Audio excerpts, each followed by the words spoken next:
Bom dia, pátria amada Brasil, a você que está nos ouvindo. O meu abraço a você, a minha saudação em nome de Jesus. O Senhor te abençoe. Hoje, 14 de março de 2026, sábado, uma palavra de Deus aqui para você, uma palavra de Deus para te abençoar. Mateus capítulo 27, versículos 50, 51 e 52, diz assim a palavra de Deus. E Jesus clamou outra vez com grande voz, entregou o Espírito. Eis que o véu do santuário se rasgou em duas partes, de alto a baixo.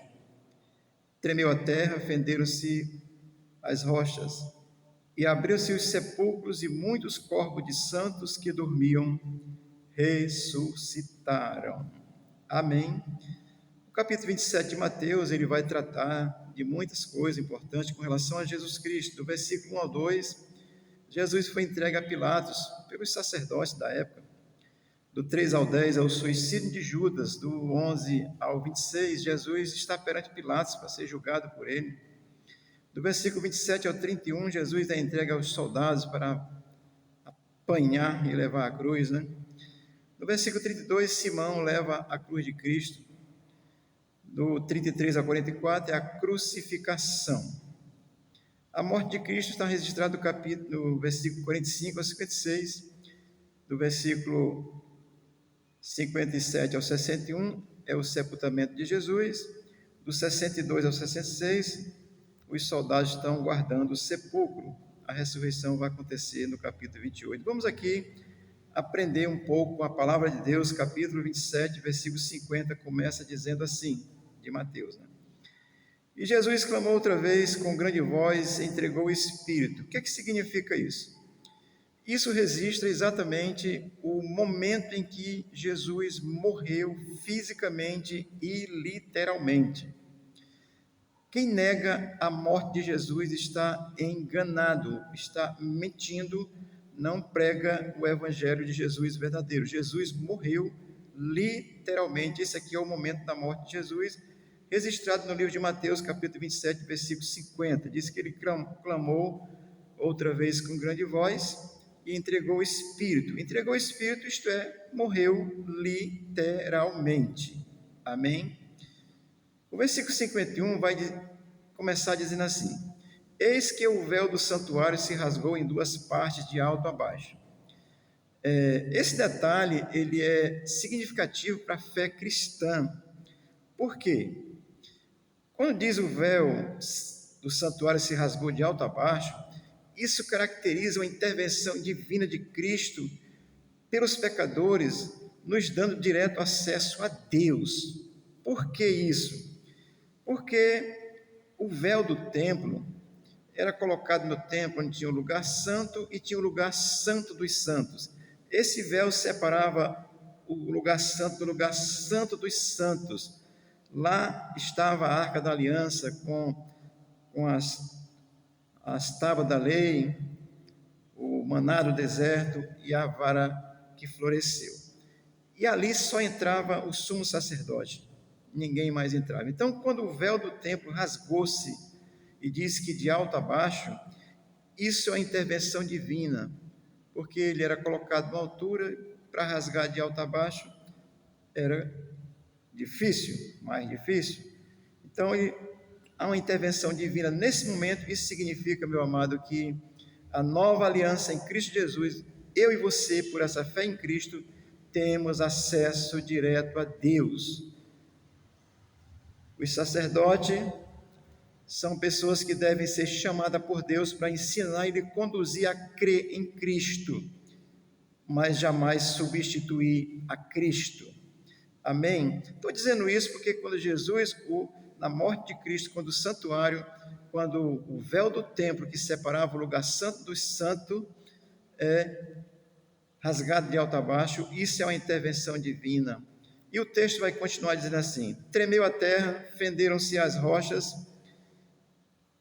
Esse tremor de terra e fender das rochas, esse fenômeno natural, nos ensina a dimensão da grandeza da obra de Cristo para perdoar a humanidade através da sua morte na cruz. E isso ainda aponta para a ressurreição dos mortos que morrem hoje crendo em Jesus Cristo.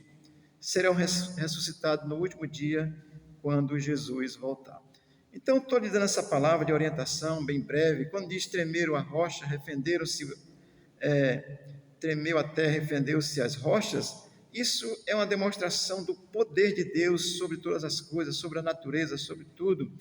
E isso demonstra a grandeza daquilo que Deus fez na sua morte na cruz para perdoar o seu pecado. Amém? O versículo 52, que nós lemos também, vai dizer ainda assim: abriram-se os sepulcros e muitos corpos de santos que dormiam ressuscitaram. Olha, isso aqui é muito interessante e importante para a fé cristã. Eu vou dizer para você que isso aqui é um protótipo da ressurreição dos que morrem crendo em Jesus na volta de Jesus. Isso aqui aconteceu quando Jesus morreu na cruz. Abriram-se os sepulcros e muitos corpos de santos que dormiam ressuscitaram. Entendam, quem é santo de acordo com a Bíblia? É aquele que crê em Cristo especificamente e exclusivamente e entrega a sua vida a Jesus por essa fé exclusiva nele. Isso são santos. E no exato momento da morte de Jesus, a Bíblia está nos ensinando, dizendo que os sepulcros se abriram e muito corpo de santos que dormiam. Interessante, amado.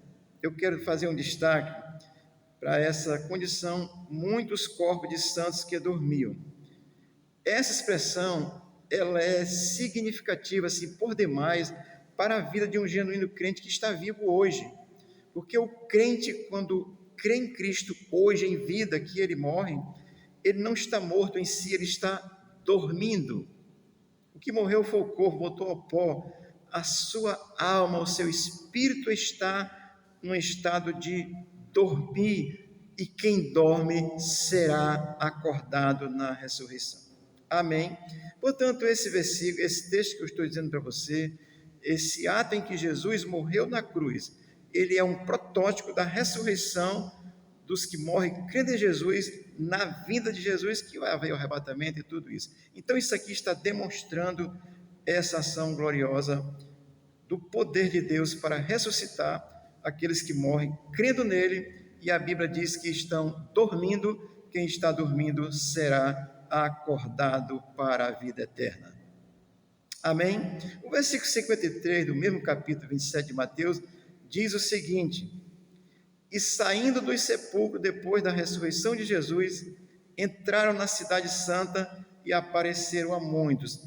Isso significa o quê? Naquele contexto, quando Jesus morre na cruz, sepulcros são abertos, demonstrando o poder de Deus e apontando para a ressurreição do último dia, e essas pessoas ressuscitaram e entraram na cidade santa. Naquele contexto, a cidade santa era considerada Jerusalém, até hoje também é.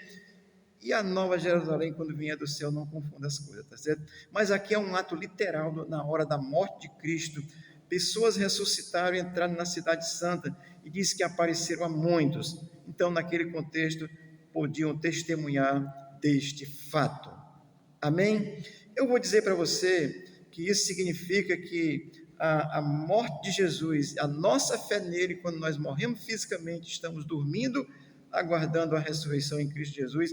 Esse ato da cruz é um protótipo da ressurreição do último dia. Deixa eu informar isso aqui para você. Cristo ressuscitou a Lázaro depois de 4 dias pelo seu poder. Amém?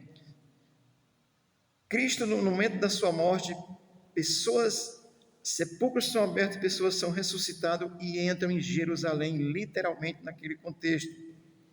O que significa isso, amado? É que aqueles, assim como Lázaro morreu, e aqueles que foram ressuscitados no momento da morte de Jesus, depois morreram fisicamente também. Isso aqui era só uma demonstração do que irá acontecer futuramente.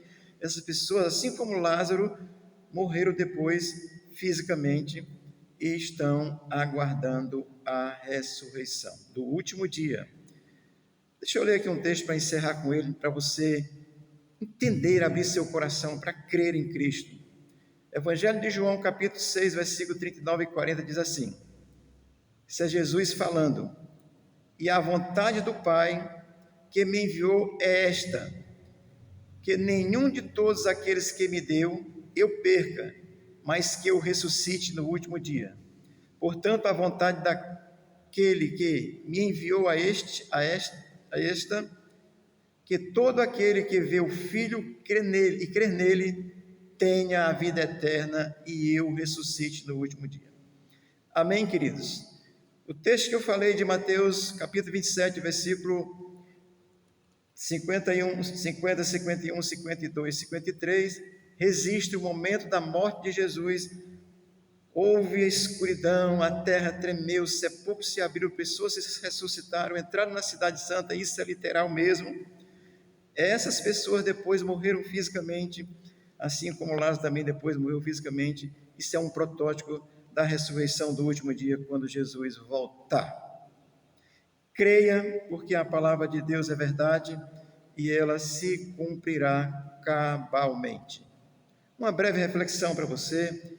Deus te abençoe nesse dia e que o Espírito de Deus te faça entender que Jesus Cristo morreu para te perdoar e a sua fé exclusiva nele, você obtém o perdão de Deus e tem direito a essa eternidade com Deus. Portanto, Deus te abençoe a nossa nação, abençoe o Brasil, abençoe aí o presidente Bolsonaro que está internado, dê assim a condição dele se recuperar e abençoe a nossa nação que está sendo governada por ladrões. E eu digo isso com muita convicção. Não estou aqui falando de política, estou falando da verdade de Deus, porque o cristão fala a verdade de Deus, da verdade eterna e da verdade de Deus na terra também. Deus te abençoe, te guarde, te dê um bom sábado. O Senhor abençoe a tua casa e a tua vida, em nome de Jesus. Amém.